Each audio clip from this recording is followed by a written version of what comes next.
नरेंद्र मोदी की सरकार ने CAA का कानून बनाया जो खुद रिलीजन के नाम पर डिस्क्रिमिनेशन करता है। और फिर उसके बाद हम देख रहे हैं कि जहां जहां बीजेपी की सरकारें हैं वहां पर किस तरीके से झूठे इल्जामात में घर को तोड़ दिया जाता है, मॉब लिंचिंग हो जाती है, गाय के नाम पर लोगों को मार दिया जाता है। तो ये तो खुली चीज है कि दुनिया से छुपी हुई नहीं है।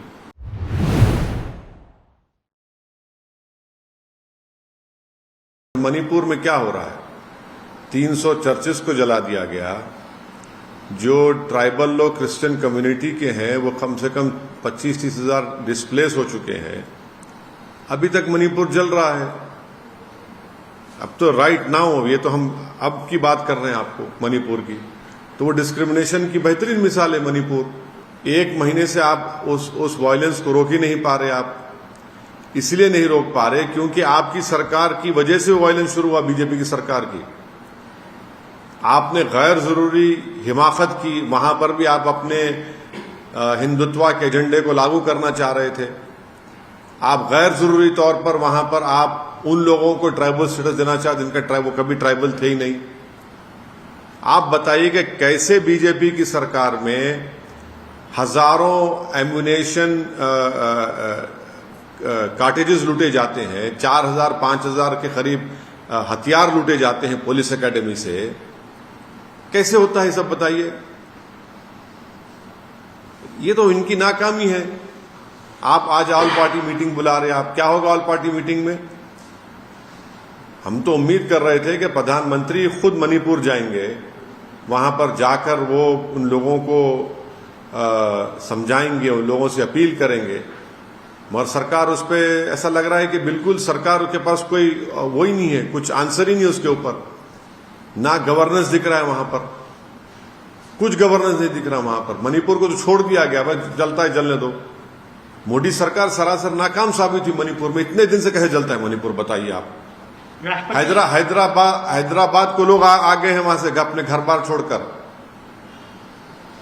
आप देखिए एक इंग्लिश अखबार की रिपोर्ट, हैदराबाद को आ गए वो लोग, जिसमें से एक तो अपना नया बनाया घर को छोड़कर आ गए वो लोग। राष्ट्रपति शासन लगना चाहिए मणिपुर में सर, स्थिति को और ज्यादा करीब।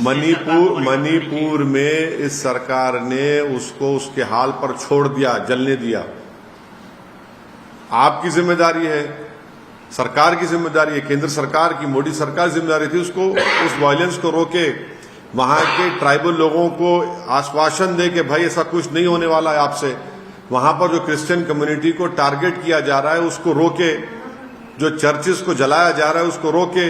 वहां पर रूल ऑफ लॉ ही नहीं है, वहां पर तो हथियार लूट के लोग एक दूसरे को मार रहे हैं, डिस्प्लेसमेंट हो रहा है लोगों का वहां पर।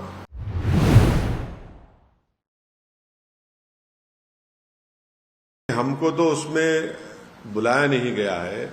इसलिए नहीं बुलाया गया है क्योंकि नंबर 1 बात यह है कि हम सच्चाई को बयान कर देंगे। दूसरी बात यह है कि उस मीटिंग में शिवसेना है।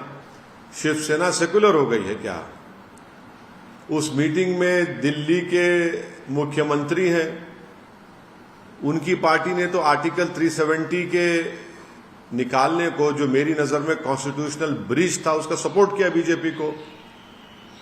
उस मीटिंग में नीतीश कुमार है जो एनडीए बीजेपी से मिलकर पहले मुख्यमंत्री बने, चीफ मिनिस्टर बने, फिर गठबंधन बनाया, उसके बाद फिर कूद गए बीजेपी में। जब गोधरा का वाकया हुआ तो नीतीश कुमार तो रेल मंत्री थे ना। जब गुजरात में जेनोसाइड और प्रोग्राम हो रहा था, जब नीतीश कुमार तो बीजेपी के साथ थे। आप अगर ये एजेंडा आपका है कि हम सिर्फ मोदी को हराएंगे या बीजेपी को हराएंगे, तो फिर आपका एजेंडा क्या है बताइए? चलिए, कांग्रेस पार्टी ने तो यूएपीए का जब अमेंडमेंट अमित शाह लाए थे 2019 में, उन्हें सपोर्ट किया उसको। और जो अंग्रेजी में कहते हैं ना कि these political leaders have arrogated themselves this right to who to call secular and who to call communal। आपका ट्रैक रिकॉर्ड क्या है?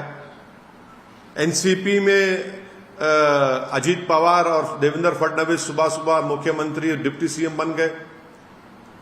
क्या आपका क्या है उसमें बताइए? कौन सा एजेंडा है आपका, क्या करेंगे आप बताइए। आपके बिहार में नीतीश कुमार के होम डिस्ट्रिक्ट में एक 100 साला मदरसे को जला दिया गया, आप वहां पर नहीं जाते, देश के पूरे लोगों को बुलाते हैं वहां पर,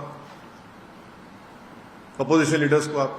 हम भी नहीं चाहते कि 2024 में दोबारा देश के प्रधानमंत्री नरेंद्र मोदी बने, हम भी नहीं चाहते, हमारी भी कोशिश होगी, मगर आप इन लोगों का ट्रैक रिकॉर्ड क्या है। कांग्रेस बोलती कि नहीं हम सबसे आगे रहेंगे, नीतीश कुमार ख्वाब देख रहे हैं कि मैं प्रधानमंत्री बन जाऊंगा, दूसरे लोग सब अपने अपने ख्वाबों को देख रहे हैं, हम लोग अपनी अपनी बात कर रहे हैं। आपने तो किया ना, आप जब गुजरात के वक्त आप रेलवे मंत्री थे, गुजरात जलता रहा, आप बीजेपी के साथ थे, फिर आप मुख्यमंत्री बन गए नीतीश कुमार साहब, फिर महागठबंधन बनाया, फिर मुख्यमंत्री बने, फिर आप चले गए, फिर आप वापिस आए। दिल्ली के मुख्यमंत्री तो 370 में बीजेपी को ओपन सपोर्ट करे, आज रो रहे हैं पूरे देश में कि बीजेपी ने ऑर्डिनेंस जारी करके मेरे अख्तियारात छीन लिए। भाई आप तो 370 का सपोर्ट करे थे। आप बात करते हैं कम्युनल सेकुलरिज्म की और वहां पर शिवसेना के साथ आप अलायंस करके मुख्यमंत्री बनाते हैं उनको, उद्धव ठाकरे को, और शिवसेना वहां पर है। ममता बनर्जी है जो कहती है कि मेरा गोत्रा सबसे बड़ा है, आप कम्युनलिज्म से मुकाबला करेंगे इस तरह से। अभी नहीं, हमको इसलिए नहीं बुलाए क्योंकि हम सच्चाई को बयान करते हैं। हमसे जुड़े रहने के लिए हमारे YouTube चैनल को सब्सक्राइब करें और नई वीडियो की नोटिफिकेशन के लिए बेल आइकॉन को दबाएं।